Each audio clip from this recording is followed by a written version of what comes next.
the drum set is, in my view, my contention is the drum set is the greatest expressive melodic instrument in the history of the world. Just to make a statement. That's awesome.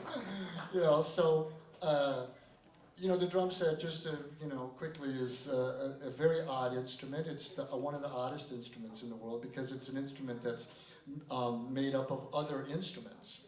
You know, it's a kind of a very disparate instrument. You've got, like, cymbals from, you know, Turkey and China, and then tom-toms, you know, African tom-toms, and then the military snare drum, and this weird contraption over here, which was a hi-hat invented, sock cymbal. So it's not like, if you think of a piano, you know, a piano is very,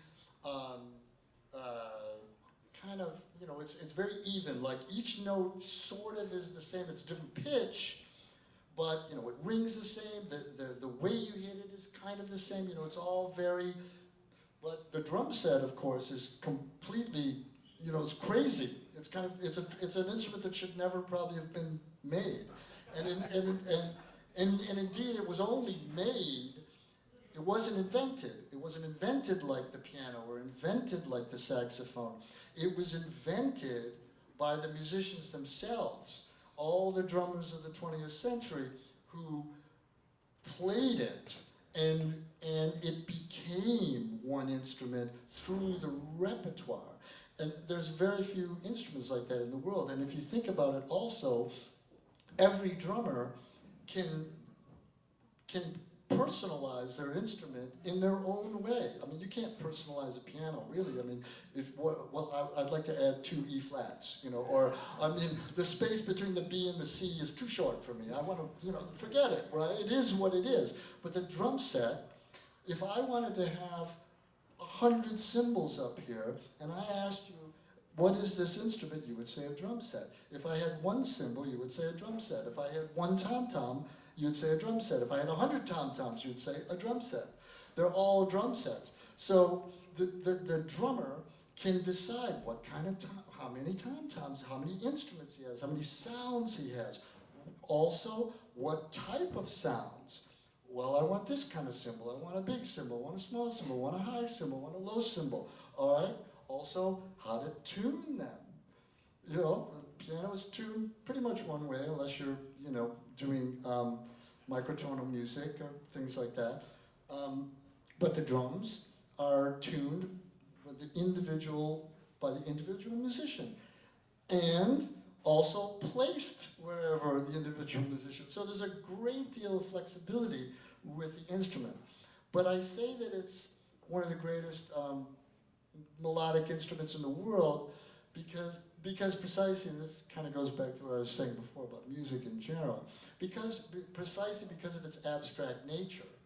You know, if I play you a nice little melody on a piano, you'll have a kind of maybe even a scripted reaction if it's major or if it's minor. Like, there's no major and minor here. So it's so abstract. I can play things for you on the drum set, and you're free to put your own interpretation and your own emotional stuff on it. You could, you know, by yourself. You don't need all these, you know.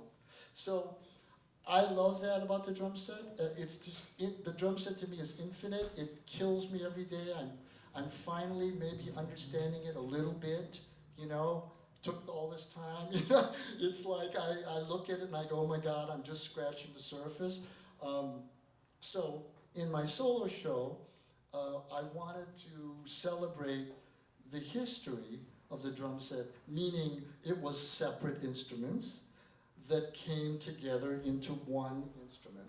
So what I do is I have a drum set up. I have a only cymbals station, only tom-toms, and so I move between them, and you know, so it's a real kind of show. And I don't know, it's kind of crazy, solo drums, but you know, I like it. I mean, so, you know, think about the drum set in a different way. That's I like that. Well, I know you want to go chill out and get ready to play this music. You're good? All right. Well, what do you want to talk about? I know what I can't talk about. Correct. Oh, and anyway, so time for a little shilling. So, I thought you were going to interview me. Yeah, I was going to interview Jeff. So I had my, I did make a solo drum record, and it's back there for sale. I know that seems odd, but as I said, I think it's if you think about it in the right way and you approach it in a certain way, it could be something really interesting. So when we talked about getting into this headspace where there's that kind of danger, that element of danger or the unknown, and you talked about like music mattering or not. Do you think over time that getting into that headspace where you're willing to kind of embrace the danger and unlearn your own stupid human tricks to a certain extent, over time, because man, you've been doing this a minute, over time, does this have a positive effect on how you treat the rest of your life, how you interact with people, how you think, Sure. how you treat your family, any of it? Sure. I mean, when I was younger, I was, just a total control freak. I was like, do this, do that in my bands, and now I've learned. See, the thing about improvisation is, that the problem, or most of the time the problem I see is that people actually don't listen to what they themselves have even played. Yeah, it's very hard to learn to actually listen. Like everybody says, oh, you got to listen, but nobody tells you how. So I think it's all about respecting as I tell my students, I said, I don't care what you want. I'm not interested in what you want. I'm not interested at all in I'm only interested in what the music wants. That's the only thing that's important. As the music is going by, what does the music want? It's not about you, it's about the music. And those two things are very different. And when you, and how I teach improvisation sometimes is, it all comes from the first sound. It all comes, you're having a conversation with someone, it comes from the first thing you say. And, when you make a sound, if you treat the sound with the respect that it deserves, then, or the idea, then you're not in this headspace of what's the next sound? What do I say next? What do I have to, you're actually not there. You're listening to the sound and the sound is telling you what to do. And I don't always achieve that. I'm a work in process, as we all are. So, but that's where I want to go. I want the sound to tell me, what do you want? What does this conversation want? I mean, have you ever been in a conversation where you have something you think you want to say, but then you realize that the conversation has this beautiful flow, and if you say that, it'll kind of break the flow of the conversation, so you don't say it? See, that's right. That's improvisation at a high level. That's that's great, because you're thinking now of the overall thing, not what your little idea is that you have to do, but you're thinking of the conversation between the people, and treating it like with the respect that it deserves. So what would you say to non-musicians, listeners? Does this apply to them too? Because I mean, I think it does, right? Isn't active listening a form of improvisation, or at least getting into that sort of headspace? Well, I guess, I hate trying to tell the audience what to do, because that could go very badly. Especially before a gig. This is why I don't like to talk before the gig.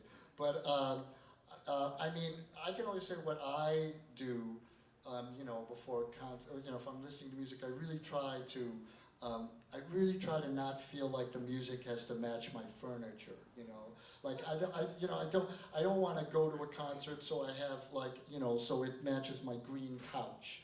I don't want it to match anything because I don't know what I want it to do, and that's not important. I want to come to it, you know, naked.